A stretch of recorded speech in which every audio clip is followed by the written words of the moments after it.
దమయంతుల కథ. దమయంతి స్వయంవరం 3వ భాగం. దేవతలారా, నేను హంసముఖత నలుని అందచందాల వర్ణన విని ఆయనను నేను పతిరూపంగా వరించాను. నేను మనస్సుతో వాక్కుతో నలుని మాత్రమే కోరుకుంటున్నాను. ఆయన తప్ప మరొకరిని కోరుకోవడం లేదు. నిషధేశ్వరుడగు నలుడినే నాకు పతిగా దేవతలు ప్రసాదించారు. కావున ఓ దేవతలారా, నలుని ఆరాధనే నా వ్రతం. ఈ నా సత్యశబదం బలం వల్ల మీలో ఎవరు అసలు నలుడో తెలుసుకునే విధంగా అనుగ్రహించండి, ఆయనను చూపించండి. ఐశ్వర్యశాలురైన ఓ దిక్పాలకులారా, మీ రూపాలు మీరు దృగ్గోచరం చేయండి. అందువల్ల పుణ్యశ్లోకుడగు నలుని గ్రహించగలిచెదను. దమయంతి ఆర్తిని, విలాపాన్ని దేవతలు విన్నారు. ఆమె దృఢ నిశ్చయం, నిజమైన ప్రేమ, ఆత్మశుద్ధి, బుద్ధి, భక్తి, నలుని యందు ఆసక్తి వీటన్నింటినీ చూచి ఆ దేవతలు దమయంతికి దేవతల మనుష్యుల మధ్య తేడా గ్రహించగలిగిన శక్తిని ప్రసాదించారు. దమయంతి చాతుర్యం కలది. ఆమె దేవతల శరీరంపై చెమటలేకపోవడం, వారి కనురెప్పలు క్రిందకు పడకపోవడం, మెడలోని పూలబాల వాడకపోవడం వంటివి గమనించింది. చెమట పట్టకపోవడం, కనురెప్పలు పడకపోవడం అనేవి దేవతల లక్షణాలు. దేవతలు సింహాసనాలపై కూర్చున్నారే కానీ వారి పాదాలను నేలను తాకడం లేదు, వారి నీడ పడడం లేదు.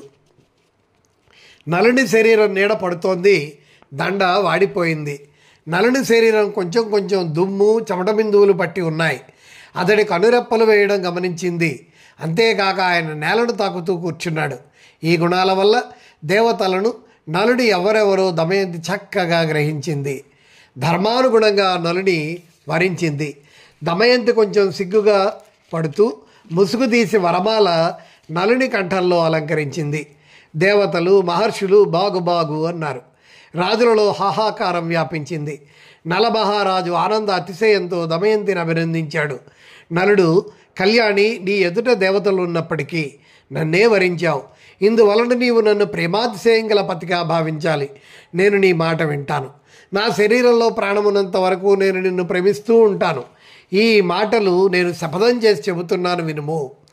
నలదమయంతులిద్దరూ ఒకరినొకరు అభినందించుకున్నాక ఇంద్రాది దేవతలు శరణు గైకొన్నారు. దేవతలు చాలా ప్రసన్నులయ్యారు. నలుడికి 8 వరాలను ప్రసాదించారు.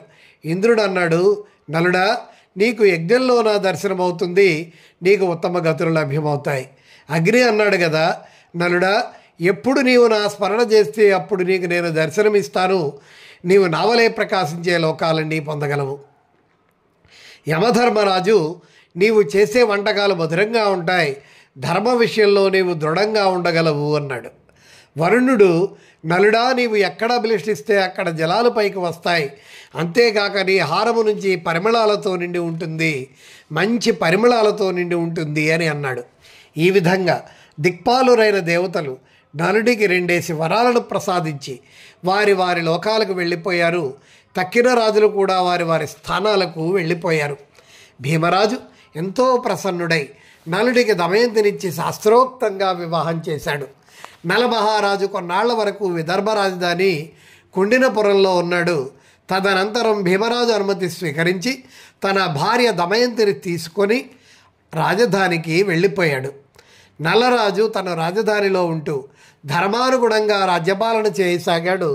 నిజంగా అతని ద్వారా రాజు శబ్దం సార్థకమైపోయినది. ఆయన అశ్వమేధము మొదలైన అనేక యజ్ఞాలను నిర్వహించాడు. కొంతకాలం పిదప దమయంతి గర్భరత్నాలుగా ఇంద్రసేనుడనే పేరు గల పుత్రుడు, ఇంద్రసేన అనే పుత్రిక జన్మించారు.